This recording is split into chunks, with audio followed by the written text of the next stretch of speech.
Good morning. Today we're going to be talking about shingles, beyond the skin, understanding the neurological complications of shingles. Thank you, Dr. Odeniyi and Sanjay, for coming on the program. It's a pleasure to have you here with us. Thank you very much. It's a pleasure meeting with you. Thank you. Now, I'd like to start off with you, Dr. Odeniyi. As a consultant neurologist, can we understand what shingles is and how it's linked to infection? You know, it's just not quite clear exactly what it is and how it's linked to the herpes virus and all that. Can you tell us? Because a lot of people have never heard of shingles before. They have no idea what we're talking about. So what is it? And then take us back. Thank you, Dr. Pamela. I think let's start from the primary disease. Shingles is actually a viral disease, but the primary disease I think most people are familiar with is chickenpox, which is usually seen mostly in children. That does not mean it cannot affect adults, but most of us tend to have it in childhood because it's in the hair. So, and is a self-limiting infection, is an acute infection that tends to cause what we call viral eczema on the skin. That's viral rashes on the skin. And it tends to have an incubation period of about 2 to 3 weeks. Usually a prodromal period will have followed before the typical rash that we see on the skin will occur.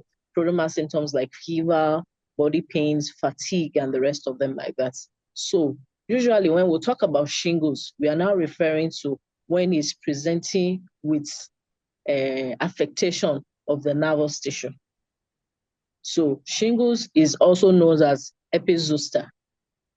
So it's when the viral, usually this varicella zoster virus is a self-limiting infection that it will go when it causes chickenpox in children. We just treat it symptomatically. However, after some time, it tends to remain in the nervous tissue in a dormant form. And if there's any condition that causes what we call a reactivation of the virus, it will now cause infection that affect the nerve cells. So most of the presentation typical that we'll see is the one that affects the sensory nerves, in which the nerves, it appears in a dermatomal fashion, meaning that it affects specific areas of the nerve on the skin. And it tends to come with bullous eruption, then with formation of scabs. I'm afraid, and very painful. You're a bit too technical. We're talking to lay people here. When you say bullous eruption, people don't know what that means. So you can just simplify it. Fluid filling, swelling on the skin.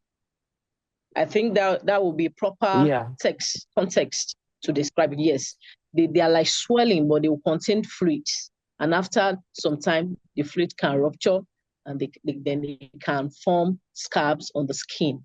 And it tends to come very painful because we are talking about things that affect the nerve. So it will cause pain with numbness or abnormal sensation on that naturally little things that shouldn't cause pain. Ordinary fan, the breeze from the fan blowing on the skin can cause pain.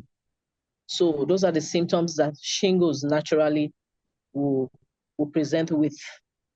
So that is after. So we don't ask ourselves, okay. Yeah, so how does it progress from the skin to something that affects the brain and the blood vessels and other parts?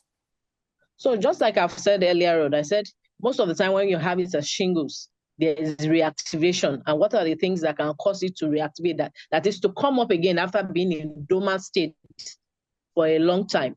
Anything that would depress somebody's immunity.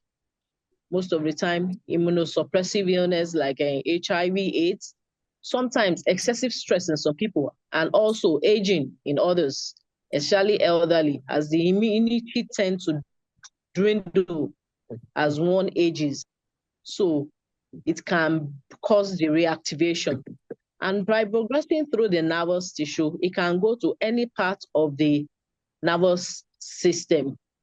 It can go into the brain, it can go into the spinal cord, it can affect the peripheral nerves. So sometimes it can affect the blood vessels in the brain also, which can result in strokes. It can affect the brain tissue itself, it can cause encephalitis, or the covering of the brain causing meningitis. So it can afford invariable combination, a combination of the brain tissue and its covering, which we'll call meningoencephalitis. But particularly, since we are more talking about stroke in this context, it tends to cause a direct viral destruction of the blood vessels. The blood vessels are those pipe-like structures that carries blood to supply the brain tissue. So it causes direct damage to the blood vessel.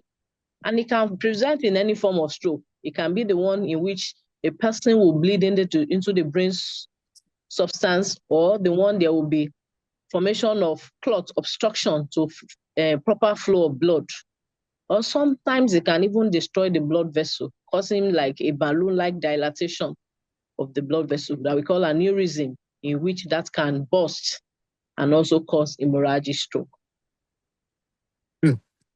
Now, you see, most people, even those who even know what shingles is, most people don't know what shingles is. At least they know about it as a skin condition, a painful skin condition. But most people never heard of this issue with vasculopathy, with stroke. I mean, that's shocking. So, I mean, how does it go? You said it inflames the blood vessel, and that's what causes the strokes. Yes, like I said, the varicella zoster virus itself, we call it neutrophilic, meaning that it's like the nervous tissue. So when they cause primary infection, it's not completely eradicated in the body, because what suppresses it is because your immunity was able to dwindle it. Then they remain dormant. If peradventure anything that will affect the immunity will come up, then they can have reactivation. Then it can go to other aspects of the nervous tissue. And just stroke is just another complication of it, especially in people who cannot, who their immunity is severely suppressed, that they cannot mount up a defense against the virus. So it has a free day to just continue to multiply and cause destruction and the blood vessel. So the destruction is what I just explained. Yeah. So how do you diagnose it? I mean, what are the kind of symptoms that should raise the red flags? So a person has shingles, the shingles has reasserted itself, as it happens in so many people as they get older. And the shingles comes up and you see it. But what kind of flags, what kind of symptoms should raise red flags that people should be worried to show the shingles is affecting more than just the skin, but it's actually affecting the blood vessels, it's affecting the brain, and that they need to really seek help? So I will break it into two components. One is affect the skin. It's easier to diagnose. But when it's affected, it's presenting directly affecting the brain, it might be a little bit complicated to diagnose. However, depending on the clinical presentation, the physical presentation is bringing out, let me say it that way so that I use less of medical terms. Depending on the physical presentation is coming out, a person can come with headache, with malaise, with weakness of any of the extremities. Yeah. But usually this will always be preceded by constitutional symptoms like fever, you understand? And it will always be in people that have immunocompromised states. Most of the time, you don't have that frank neurologic presentation in people that are immunocompetent. Most immunocompetent will probably have skin manifestation rather than CNS manifestation. So, and it will be difficult also to know by just doing neuroimaging and say this stroke-like presentation in this patient is due to shingles. We cannot know. We'll just know, okay, the patient had a stroke, but this stroke is probably a stroke-like complication. I mean, a stroke mimic complication, not our typical traditional stroke risk factor, especially in patients that does not have the typical traditional risk factors for stroke.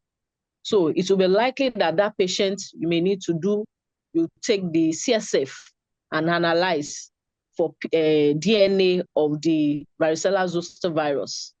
They do PCR. In about 60 to 70%, you will get a positive result in such patients. Right. But clinically, so you have to treat it almost like a meningitis. Yes. By taking a spinal like fluid to check what it is.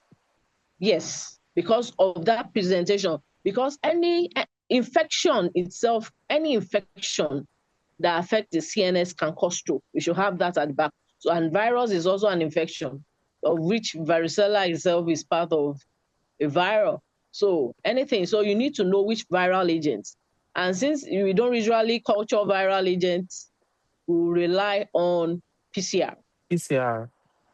Wow. Yes. And even but where you cannot do. Yes? Where you cannot do PCR. Yes. Depending on the patient's clinical condition. For instance, I have an immunocompromised patient, maybe HIV/AIDS. I will suspect that. And also they have trophism for certain areas of the brain, like the temporal lobe. You understand? When I say things like that, I will first of all consider, could it be herpes or could it be varicella zoster? And by the time I'm looking at the CSF and it has xanthochromia, meaning that it has blood in the CSF. That's a bit too technical. That high index of suspicion. Sorry, Doctor. I've explained it. I said blood in the CSF. Yes. Okay. Thank you. So if you see blood in the CSF, those are the kinds of things that will make you suspect it. Yes. That will heighten my clinical suspicion. Okay. And there is treatment for it. Is there treatment for it? There's treatment for it. We have antibiotics. Yes, ma'am. There are treatments. Usually, we always go for the acyclovir. No, intravenous. Don't mention. Sorry. We don't mention drugs. Antiviral.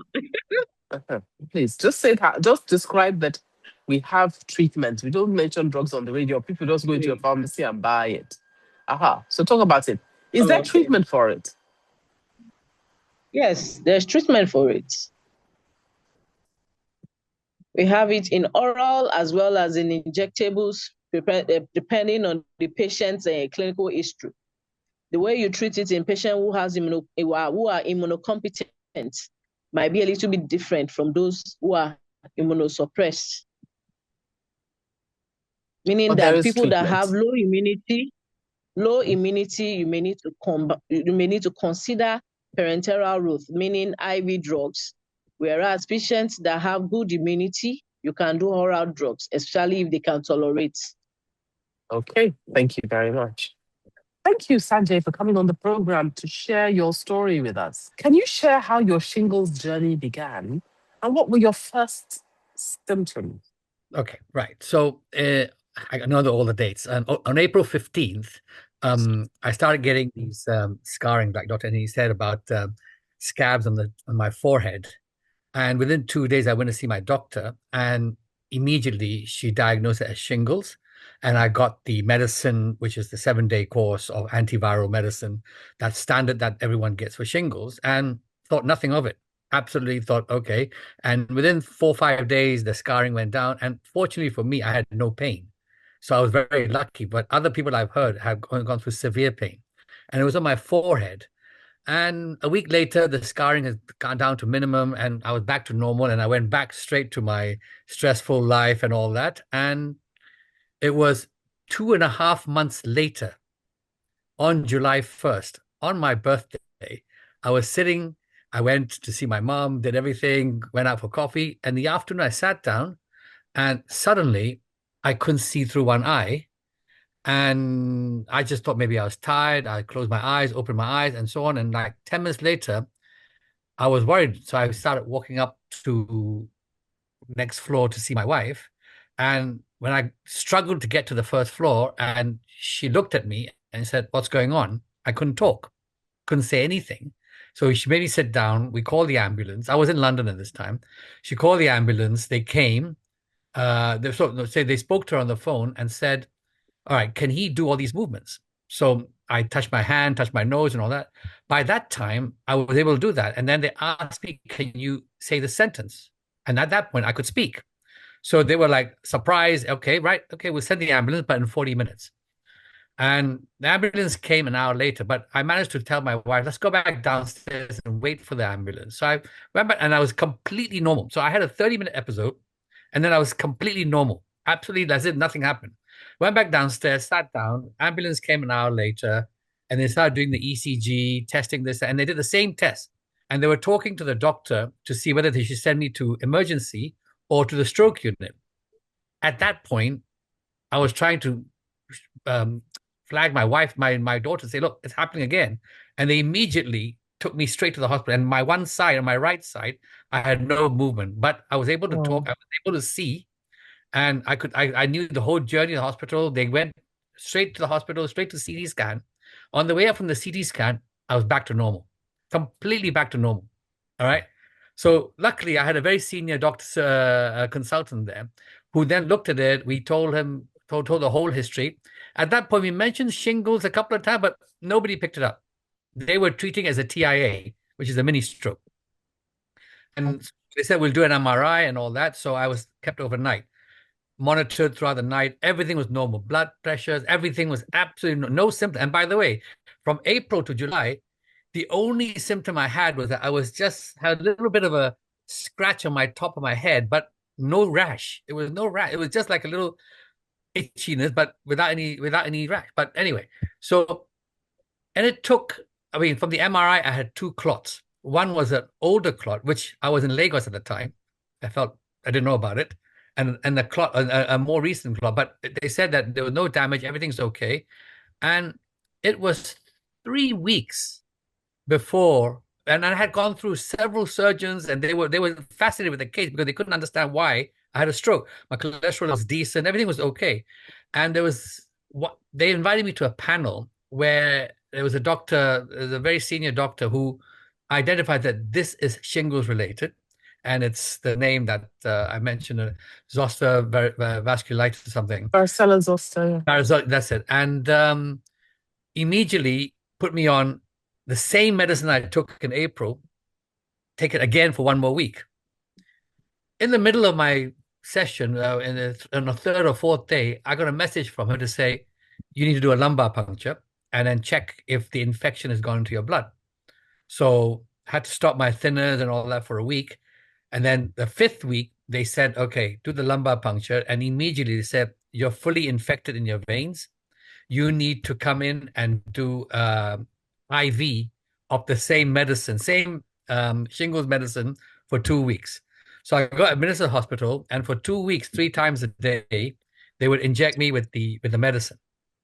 And when she came to see me in the hospital, she said that in your case, shingles is a nervous system, as the doctor has said. It had infected one of my veins in my forehead, and from there it's gone into my blood supply. So in my PET scan, it showed that the entire veins and many veins were all infected. It hadn't reached the arteries yet. So for 2.5 months, with zero symptoms, zero effect, I've just been getting infected and through it. And what happened in my case was that in the vein in the left side of my head, it was getting infected. The walls are getting infected, and the body sent antibodies to try and repair it, like normal antibodies do. Of course. And it was during the fight between the antibodies and the infection, it closed up the hole and caused the blockage. Right? And it makes sense. Fortunately, my blood supply was decent. My cholesterol level was quite low. It managed to push through 30, 40 minutes later, which is why I had 2 episodes of that. And then after that, they put me on thinners and everything so that to make sure that, I don't get again. But so in my case, shingles never left me, whatever medicine I took. And it just stayed on. And if I didn't, it was all pure luck that the surgeon that saw me put me on a panel of 20 surgeons and 100 students. I was interviewed there, and it was one of the senior consultants there said, this is shingles related. It's not TIA. Let's get him, treated with tested. Yeah.